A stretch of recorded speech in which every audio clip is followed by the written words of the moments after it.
Estate પર અશાંત ધારાનું ગ્રહણ, સર્વે નંબરો રહી જતા સર્જાય વિસંગતતા, નાગરિકો થયા પરેશાન। રાજકોટ શહેરના અશાંત ધારા હેઠળની મિલકત ટ્રાન્ઝેક્શનની અરજીઓ લાંબા સમયથી પડતર રહેતા રેવન્યુ બાર એસોસિએશન દ્વારા જિલ્લા વહીવટીતંત્ર સમક્ષ ઉગ્ર રજૂઆત કરવામાં આવી છે। જાન્યુઆરી 2026માં સરકાર દ્વારા બહાર પાડવામાં આવેલા નવા જાહેરનામામાં અનેક સર્વે નંબરોનો સમાવેશ કરવામાં આવ્યો નથી, જેના કારણે કાયદાકીય ગૂંચવાડો ઊભો થયો હોવાનો આક્ષેપ વકીલો દ્વારા કરવામાં આવ્યો છે। આશરે 150થી 200 જેટલી અરજીઓ પર હજુ સુધી કોઈ સત્તાવાર આદેશ ન મળતા સામાન્ય નાગરિકો ભારે હાલાકીનો સામનો કરી રહ્યા છે। આ વહીવટી વિલંબને કારણે મિલકત ધારકો અને ખરીદદારોની મુશ્કેલીમાં સતત વધારો થઈ રહ્યો છે।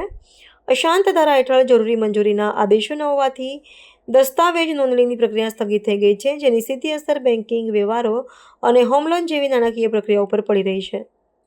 પક્ષકારોમાં ફેલાયેલા અસંતોષને ધ્યાને લેતા એસોસિએશને માંગ કરી છે કે જે સર્વે નંબરો જાહેરનામામાં રહી ગયા છે તેના પર તાત્કાલિક સ્પષ્ટતા કરવામાં આવે અને પડતર અરજીઓની વહેલી તકે નિકાલ કરવામાં આવે। રાજકોટના રિયલ એસ્ટેટ ક્ષેત્ર પર આ ગૂંચવડાની ગંભીર અસર પડી રહી હોવાથી હવે આ મામલે સરકારના સીધા હસ્તક્ષેપની માંગ ઉઠી છે। વહીવટીતંત્રની ઢીલી નીતિના કારણે મિલકત ટ્રાન્ઝેક્શન અટકી પડતા મહેસૂલી આવકને પણ નુકસાન થઈ રહ્યું છે।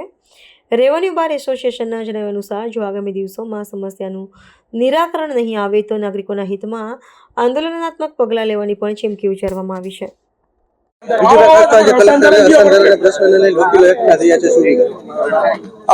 અમારે રાજકોટ રેવન્યુ બાર એસોસિએશનમાં અમારા ઘણા એડવોકેટ મિત્રોનો પ્રશ્ન હતા કે અશાંત ધારાની અંદર અત્યારે કોઈ પણ અરજીઓ કરવામાં આવશે એ અરજીઓ પેન્ડિંગ રહેશે અને એનો નિકાલ થતો નથી અને વારંવાર ત્યાં ધક્કા ખવડાવવામાં આવશે।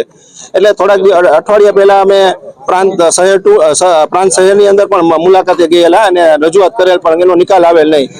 એટલે આજરોજ અમે કલેક્ટર પાસે અપેક્ષા રાખીને અહીંયા રજૂઆત કરવા આવ્યા છીએ।